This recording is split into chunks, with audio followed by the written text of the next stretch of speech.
மிச்சி ஸ்வெட்டரை back பண்ண ஏன் மறந்துட்ட? எனக்கு தெரிஞ்சு அங்க இப்ப வெயிலா இருக்கும், அதனால ஸ்வெட்டர்லாம் தேவைப்படாது ஹரி. ஹீரோ, நாங்க 3 பேர் ஊருக்கு போறோம். உன்னை அங்க கூட்டிட்டு போக முடியாதுன்னு எனக்கு இது நினைச்சா ரொம்ப வருத்தமா இருக்கு. நீ கவலைப்படாத. ஷின்சான், நீ ஷீரோ கூட என்ன பண்ணிட்டு இருக்க? சீக்கிரம் உள்ள வா, பேக் பண்ணணும்ல, அப்புறம் லேட் ஆயிடும். ஷின்சான், அம்மா, நாம ஊருக்கு போயிட்டோம்னா ஷீரோவை யாருமா பாத்துப்பா? நீ எதுக்கும் கவலைப்படாதடா கண்ணா. நான் பக்கத்து வீட்டு ஆண்டி கிட்ட நம்ம ஷீரோவை பாத்துக்க சொல்லிருக்கேன். அவங்க பத்திரமா பாத்துக்குவாங்க. அவங்க புருஷனையே பாத்துக்க மாட்டாங்க, அவங்க எப்படி ஷீரோவை பாத்துப்பாங்க? இங்க பாருங்க, உங்களுக்கு தேவையான பொருட்கள் எல்லாம் கரெக்டா பேக் பண்ணிக்கங்க. அப்புறமா அங்க போயிட்டு அது இல்ல இது இல்லன்னு சொன்னீங்கன்னா எல்லாமே வேஸ்ட் ஆயிடும். ஓகே ஷீரோ, ஓவரா ஃபீல் பண்ணிட்டேன்னு நினைக்கிறேன். நான் கிளம்புறேன். கவலைப்படாத ஷீரோ, நான் ஹவாயில இருந்து வரும்போது உனக்கு தேங்காய் வாங்கிட்டு வரேன். பேசுனது போதும், வந்து பேக் பண்ணு ஷின்சான். ஓகே ஷீரோ, பை பாய்.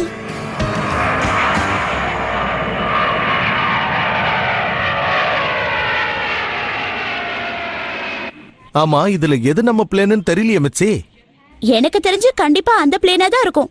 பிளேன் இவ்வளவு சின்னதா இருக்கு, நம்ம லக்கேஜ் எல்லாம் அதுல வைக்க முடியும்ன்றியா?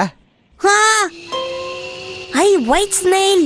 கண்ணா, அது ஒயிட் ஸ்னெயில் இல்ல, ஒயிட் ஸ்னேக். இந்த ஐலாண்டும் புதுசா இருக்கு, இந்த பிளேனும் புதுசா இருக்கு. பேசாம கிளம்பி வாங்க.